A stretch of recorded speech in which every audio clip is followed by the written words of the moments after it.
सूखा पड़ने के कारण एक गौ पूरी तरह से बर्बाद हो गया। उस गौ में एक भी इंसान जिंदा नहीं बचा। गौ को पानी देने वाला पुराना कुआं भी सूख चुका था। एक रात उस कुएं के अंदर से आवाज आने लगी।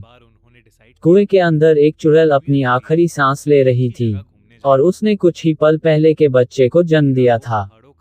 वो बच्चा भूख से बहुत तेज तेज बुरी तरह से रो रहा था, पर चुड़ैल उसे दूध नहीं पिला सकती थी क्योंकि भूख के कारण वो मरने वाली थी। उसने अपने बच्चे को ऊपर उठाया और पूरा जोर लगाकर कुएं के बाहर फेंक दिया। वो बच्चा कुएं के बाहर जमीन पर गिरा, पर वो बच गया। चुड़ैल, मैं अब जिंदा नहीं बचूंगी, लेकिन मुझे वचन दे कि तू मेरा बदला जरूर लेगा। भूखा शैतान बनकर सबको खा जाएगा। चुड़ैल की बात खत्म होते ही कुएं के पत्थर हिलने लगे और बच्चे का रोना और भी बढ़ गया। कुएं के सारे पत्थर एक एक कर अंदर चुड़ैल पर गिरने लगे। चुड़ैल की भयानक चीखें निकल रही थी। देखते ही देखते पूरा कुआं पत्थरों से ढक गया। चुड़ैल के मरने के बाद वो बच्चा रोते रोते वहां से गायब हो गया और फिर कभी नहीं दिखा। उस गौ से बहुत दूर दूसरे गौ में एक व्यक्ति की मौत हो गई और लोग उसे जलाने के लिए ले जा रहे थे। सब विधियां पूरी हो चुकी थी और अब उसे अग्नि देने ही वाले थे। एक आदमी ने उसे अग्नि दी। आसपास बहुत लोगों की रोने की आवाज आ रही थी। अचानक वो रोता हुआ शैतानी बच्चा उड़ता हुआ आया और लाश के अंदर घुस गया। ये घटना इतनी तेज हुई कि किसी को कुछ समझ नहीं आया कि आखिर हुआ क्या। पर थोड़ी देर बाद लकड़ियां जलने लगी, पर लाश पर कुछ असर नहीं हो रहा था। वहां के सारे लोग डरने लगे। सारी लकड़ियां जल जाने के बाद वो लाश अपने आप उठने लगी, पर उसके पैरों पर वो लगी हुई आग वैसी ही थी। लाश उठकर खड़ी हो गई और उस लाश ने शैतानी रूप ले लिया और उसे देखकर वहां के सारे लोग डरकर भागने लगे। शैतान, खाना चाहिए, खाना चाहिए। उस मरे हुए आदमी में चुड़ैल के बच्चे ने प्रवेश कर लिया था और अब वो भूखा शैतान बनकर अपनी मां का बदला लेने आया था। उस शैतान ने जली हुई लकड़ियां खा ली और अब वो किसी इंसान को खाने के लिए भागने लगा। उसने एक आदमी को पकड़कर उठाया और अपने पैरों में लगी आग से जलाने लगा। उसका शरीर पूरी तरह से जल जाने के बाद शैतान उसे खा गया।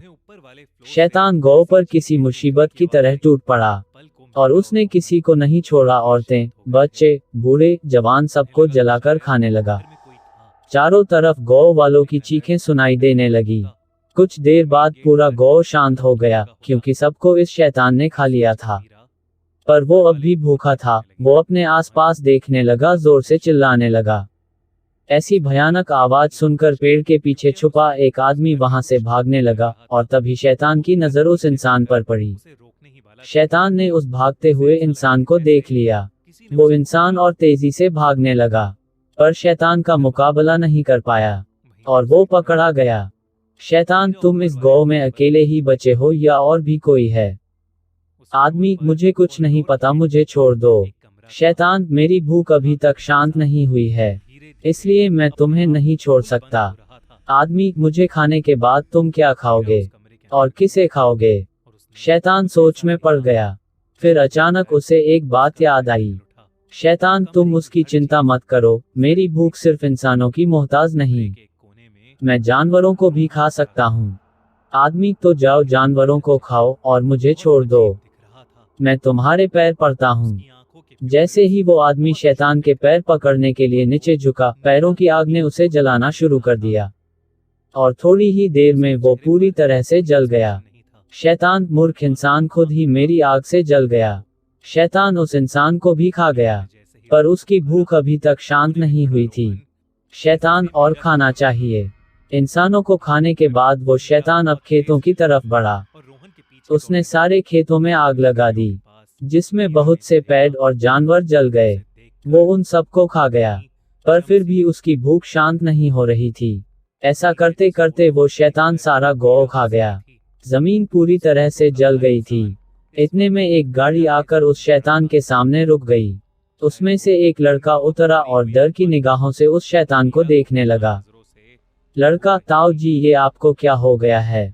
मुझे तो आपके मरने की खबर दी गई थी, लेकिन आप तो।